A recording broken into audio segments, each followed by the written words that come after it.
There are many variations of nipples, and there are many variations of breast.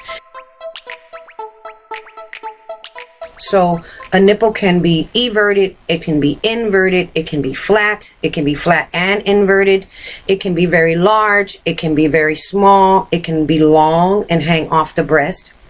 The breast can be rounded, they can be tubular, they can be triangular shaped. They can be small and firm with a large nipple at the end. You may even find that asymmetry can be off for some mothers, and one breast can be one way and the other breast can be completely different. So it just depends on what you're working with as to what is the best position and the best hold for that breast. There is no one position or one hold that's best for everybody. And like I said, sometimes some mothers even have to change up just on opposite sides.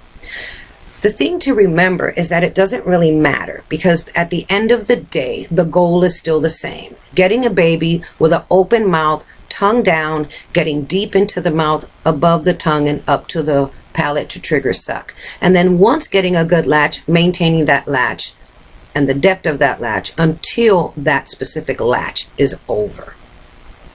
Now there are 3 types of damage to a nipple or pain that you will get with latch. One is from cracking. So there is cracking where, because of nipple feeding, because of tongue tie, because of feeding very low on that nipple, the nipples can get pinched and crack right across the tip. It can be, the front can be rounded, cracked with a shallow latch. With a tongue tie, there can be a line right across it or a half moon shape right across it. You may even get cracking deep at the gum line, and that's caused by the gum line itself. But instead of that cracking being on the tip of the nipple, that crack will be where the base of the areola and the nipple come together. There is also bruising, and I believe bruising is actually caused by sliding off center. So when you have, say, a flat or inverted nipple, because of it being so flat, the baby gets to latch short, causing not only cracking, but eventually sliding off center will cause bruising on the areola or the breast itself, especially as the baby is latched on and falling asleep and continually sucking.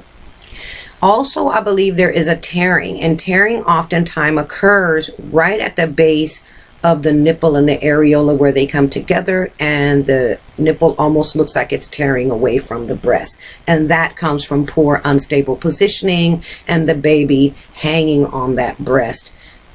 Also, just allowing the baby to be there hanging on the breast when the baby's really not eating and the position is unstable. The baby is just kind of pulling. The point is, at the end of the day, that we get the baby latched deeply onto the breast. The nipple is deep in the baby's mouth. The tongue is down, and the baby is tilted back with a nice open mouth.